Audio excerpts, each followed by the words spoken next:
Well, thank you so much for helping my project. Could you say a little bit about yourself? Yeah, so my name's Aileen Burness, and I'm a fourth year college student at the University of Texas at Arlington. I was studying physics, currently changed it to aerospace, and I have been involved with my school's rocketry organization for 3 years now. And I noticed on your Twitter profile that it says you're an aspiring astrodynamicist. I was Yes. wondering if you could maybe talk a little bit about what that means. Yeah, so I went to a high school that had a STEM program, fortunately, and my junior and senior year, we did high power rocketry. We had aerospace 1 and 2 classes. And in those classes, my favorite part was the math behind the rockets, right? The trajectories, the planning of how they were going to land, descent rates, the physics behind it, which is originally why I chose to do physics. However, being in school, I realized that, you need orbital mechanics and things like that in order to do that on a larger scale, which is why I switched to aerospace. So essentially, as an astrodynamicist, I want to go into guidance, navigation, and controls for larger rockets and plan future missions. That sounds amazing. Mhm. So do you have some dream missions you hope to plan? Ooh, anything that goes to Mars. That would be absolutely wonderful. Or also anything with, well, James Webb is launching soon, hopefully. But anything with like long-term telescope missions would also be a dream of mine. Yeah. I mean, it's going to be amazing. I mean, we got James Webb in December, and then maybe Artemis 1 in February, maybe. Hopefully. Uh, Yeah. so what got you interested in space? Ooh, so my parents are both engineers, so they've always like grown up taking my little sister and I to museums and different things, exposing us to different fields within science. When I was little, when I was in second grade, there was a meteor shower, and my parents were like, "Hey, there's going to be a meteor shower tonight. You should invite one of your friends, and we'll just hang out in the backyard. We'll just watch it." And that was my first ever meteor shower. And we set out a comforter out on the backyard, and we were just lying there. And I remember thinking, like, what is this? Like, I thought they were stars. So I had all these questions um, to ask my parents. And even then, like, I wasn't satisfied. Like, I had to keep learning. I'm like, why does this happen? And then that just kind of snowballed into like having more questions about the universe. But that really was the catalyst right there of just looking up at the stars in amazement and awe. So, yeah. And how old were you again? I was like around 8 years old at Eight that years time. old. Mhm. Okay. So, there's probably a lot of good engineers and scientists out there who don't have engineering parents. How do you how do you think we reach those children? Um, well, first and foremost, I believe in accessibility to that, just having those programs, like much like the ones at my high school, which it was a public school. So children have the option to develop those passions need be. Having that option is super, super important. Um, so expanding accessibility and also outreach to that as well. Making science more accessible, more digestible to the general population, so it's not as misunderstood. Have your parents ever shared with you what got them into engineering? Yes, yes, very much so. That's something that I love asking my friends and family in the first place, like what inspired y'all to get into your passions? And I know for my dad, it was the advent of computers. He was like, how do these work? Right? They're both electronics engineers, so he was like, I want to know how these work, and how to fix them. So that's how we started off. Yeah, I've been studying the ISS lately, and Really? like mission control has been upgraded, but a Mm, lot of those systems that are like the backbone of ISS, they were designed and built in the 90s, and yeah. it's kind of kind of amazing to think about Mhm. how uh, technology may be a lot quicker at developing like on the Yeah. consumer side, but then what you think of as being really high tech, uh, it might actually be much lower tech because they're going for reliability Hmm. instead of speed and other things. That is interesting. I'd never considered that. So you must have found out about Artemis and the plan to go back to the moon in 2024, now 2025, but Mhm. let's put that aside for now. Mhm. Pretty much as soon as they happen, is that the case? Yeah, so I mean, I've known about them before. As a child, I always liked visiting NASA and stuff. And of course, you see like the Orion capsule there and like, oh, they're working for Artemis and whatnot. But I remember watching the live stream with my family when they announced those plans, and it was a very emotional, very happy day. So, yeah. Uh, how do you feel now that it's been officially pushed out a year? Honestly, it's as expected as with most things in the aerospace industry. You should probably expect delays. So, although it is a little bit disheartening, it's not out of the usual, I think. And then just to kind of compound that, the Office of Inspector General of NASA published a report that said, based upon their review, they think it'll be several years. Yeah, yeah, unfortunately. I don't know. I don't know. I just hope that they go at some point. At some point within my lifetime. It, so if you were a betting person, Mhm. is there a year that you would bet on? 2030. 2030? Yeah. What about you? Me? Yeah. Oh goodness. I just feel like the more that we be realist, the Mhm. more that we give them space to fall behind. Yeah, So I kind of I don't know. I like let's try to keep 2025 as a goal, you know. I see. Yeah. More on the optimistic side. Well, more on the pressure side. How about that? Yes. Mhm. Um, so what do you think about going back to the moon? I think it's wonderful. I'm very excited for that. It's been a while since we have sent people there, and I'm very excited to be part of that generation that's going to witness that again. Um, the inspiration that comes behind that, behind seeing that, seeing humans accomplish such difficult things, I feel like it's going to inspire a generation to come, and a lot of good will come from it. So I'm very excited for that. Now, not everybody shares that outlook. A lot of people think, you know, we have all these problems here on Earth. Why are we spending so much on sending a few astronauts to the moon? Mhm. And how do you approach that discussion? Ooh, I actually have several friends that have thought the same way of we should be focusing our efforts here on Earth. And I try to remind them that a lot of these challenges that we undertake when we go to space, the technology and innovation that comes from that does in fact benefit people here on Earth. And that's not the only reason why we should go, like the trickle down technology or things like that, but it's more so the inspiration behind the projects, being able to undertake such great challenges sets the example that we are able to do this and we are able to accomplish more than just what we individually can accomplish. So I think that mindset is the most important thing that we should focus on. Kind of like teamwork and collective efforts and that type of thing.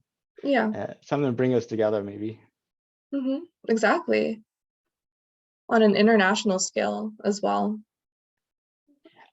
Now, I've talked to other people and they raise other objections. One of them, um, I kind of got early on and been trying to process somewhat. Maybe you could help me. Their viewpoint was we messed up the Earth. Why should we mess up the moon too? That's a great perspective. I believe it's just part of the learning process that we have to go through as a species.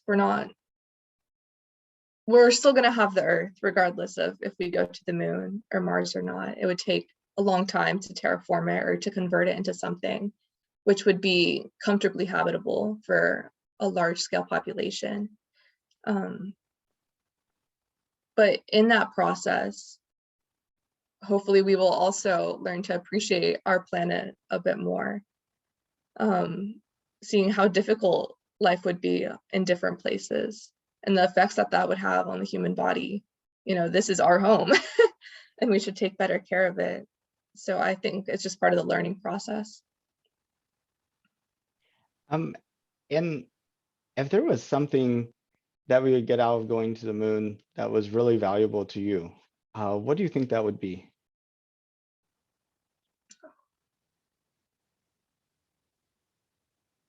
Just the fact that we did it, just the fact that, look, here is this challenge, here's something that we want to do. We want to set up a lunar base. We want to set up Gateway around the moon in order to learn more about how space affects our bodies and long-term habitats and things like that. So just the fact that we set out to do something and we ended up doing it, that's the most important thing to me.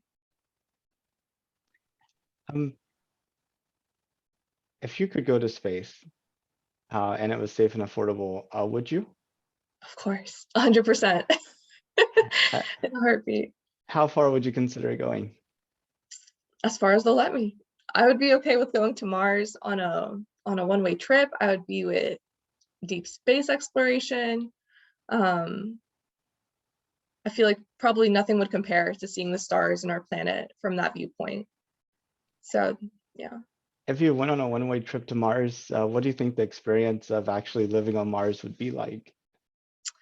It would probably be less comfortable than here on Earth. Probably a bit frightening as well. Just knowing that you can't just travel, you can't just see your family. I'd be more scared of the social aspect versus trusting the technology that got me there, if that makes sense. No, absolutely. Yeah. Here we have the impression that we don't need technology to live. I mean, obviously in the short term we don't. Yeah.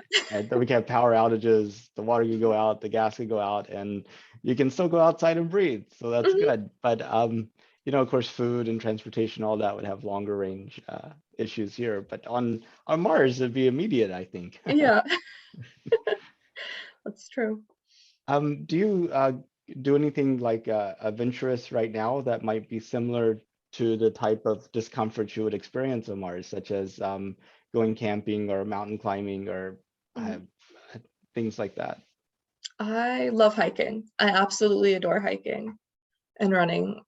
I think just being in nature and stuff and within mountains humbles you a little bit. You realize kind of how small you are in the world, and not to be nihilistic, but how insignificant you are. And it really makes you appreciate um, what you have and what your body can do. After you go on a really good long hike, you see how far you've come and you're like, wow, I did that. So that sense of accomplishment as well, of that feeling of exploration, if you will, too, is something that I feel can easily be translated into space exploration. I keep trying to imagine what it'd be like to be in that first Mars colony. Ooh. And I feel like the COVID lockdowns maybe gave us a glimpse, like Yeah. you're stuck in especially if you live in like a condominium or something and you're like Hmm. stuck in in your unit. Um, I just I think there's a lot of people that may have wanted to go to Mars, but after having experienced those close quarters for just a year and a half, they might be like, hmm, maybe Yeah. that's not what I want to do. I was just wondering Yeah. um, what you thought about that. I definitely think that probably would have affected some people's decisions, staying indoors, having to be quarantined with their family, people that they didn't think they knew that well, also. Um, it did not change my perspective. I still would like that. Um, yeah, yeah, that's all. Well, okay, you get to Mars, Mhm, and your great granddaughter is grows up on Mars, mhm, and she has a high school project mhm, to go and research what was humanity like before we took those next steps on the moon that led to us going to Mars. And she sees this video, and um, she's writing a report for a class. Is Mhm. there any little tidbit about life today or the challenges you see and opportunities that you think could help get her an A on her paper? Ooh, that's a great question.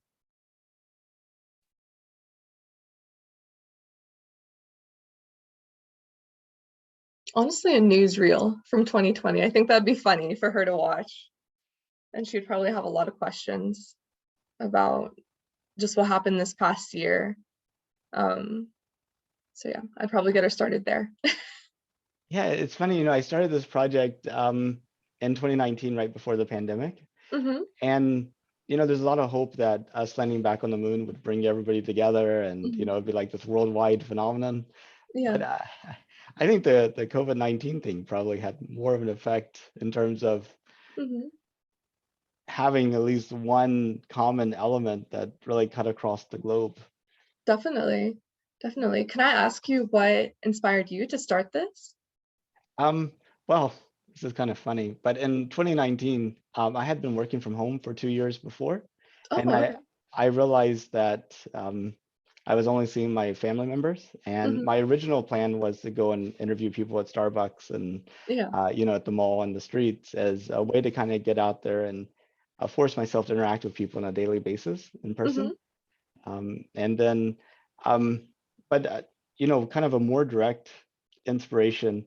There was this NASA administrator that was hired to get us to the moon, and he had a Hmm. little lapel pin where he was counting down the days to the end of 2024. Ooh. And he was going around NASA highlighting NASA employees that were helping us get there. Hmm. Just little pictures on Twitter with a few little words. And I was like, hey, maybe I should interview like regular people, Yeah. And so that kind of that resulted in this project. And Hmm. yesterday I completed my 700th interview, and Oh my goodness, congratulations. thank you. Hmm. And after the day, I have 1,139 more to go. So Oh my goodness. Hey, you're almost halfway there, but that's almost. wonderful. I fully support this, and I'm really glad that you're doing it. So thank you so much. Hmm. It's been a lot of fun. It's I've met a lot of people, and I have talked to a lot of people just randomly, and you can have Yeah. a little maybe deeper conversation than Hmm. how's the weather. Yeah. This is true. So where do you see humanity 500 years from now? Ooh, still on Earth, definitely. Ideally, we already have like a more sustainable lunar base that we're able to travel to and from. Um, for the most part, largely still on Earth. The technologies that we would need to terraform different planets, even within our solar system, or the moons, which would probably be more likely, um, is still a long ways away. So even though 500 years seems like a lot in that scale, it's not. It's really not. So yeah. Well, there's some people that say that planets and moons might be really constricting and limiting, and that we should be Mhm. really building completely artificial uh, habitations. Just Ooh. uh, Hmm. like spinning space stations that have Hmm. like O'Neill colonies, that type of thing. Yeah, kind of like interstellar type deal. That'd be Yeah. interesting. I hadn't considered that. Well, I mean, the benefits, you could put them wherever you want. Hmm. So you can, build something out in the, asteroid belt or wherever you have the resources, Hmm. uh, over the course of maybe a few years or decades, get in orbit near Earth, have Hmm. people take, starship rides up there and populate it. And then over time, it kind of migrates around to a different part of the solar system. Hmm. And you could have billions and billions of people like this That's in true. space. Planets are not the only option. Um, well, That's pretty much all the questions I have. I really appreciate your time. Did Mhm. you have any questions, any other questions for me or anything else that you wanted to kind of add to this? Could you tell me a bit more like about your background and stuff? Sure. Yeah. So when I was in, um, growing up, middle school, high school, Mhm. um, two things really fascinated me, computers and space. And Okay. then when I graduated from high school, the internet was taking off, and anybody who knew anything about computers just like Mhm. instantly had a job. And then, Yes. you kind of like have one job and then another job, and you have a Mhm. family and all this. So I pretty much stayed in software and IT. I work for a Mhm. software company out of California, still Okay. from my house here in Houston. So it's Okay. not like I go anyplace. Mhm. Um, but the reason I'm all dressed up today is I'm actually have an interview about a entry level NASA flight controller position today. So I'm Oh my really, goodness. I know, Good I'm luck with like so that. excited. Yeah. I feel like now's the chance to like Mhm. kind of take that other path. So Of we'll see how that course. turns out. So fingers crossed. Mhm. So, you've had this interest in computers and space since middle school, you said. Was there a specific event that catalyzed that, or was it just like a naturally developed, like, passion and interest? Well, it's difficult to say, what kind of catches your eye as a Mhm. kid. I remember Yeah. my dad taking me to the Johnson Space Center in like the 1980s. Mhm. And back then they didn't have Space Center Houston. Okay. And the campus was completely open. So you would Mhm. actually go onto the campus with everybody else. And Mhm. the exhibits were scattered around the campus. So Oh, you had like wow. a map of, it'll tell you like go to building 10 and, look here and the Skylab thing Mhm. is over here. And it was really like haphazard uh, you know, y- it was like somebody's like, we should have an exhibit, we don't have any space together, so we'll just put something over here and something over here. Yeah. But the neat thing is, it really felt so real because you're like Yeah. eating in the cafeteria with the same, flight controllers, NASA administrators, and Mhm. astronauts as everybody else, and you're like just feel like part of the campus. It was Mhm.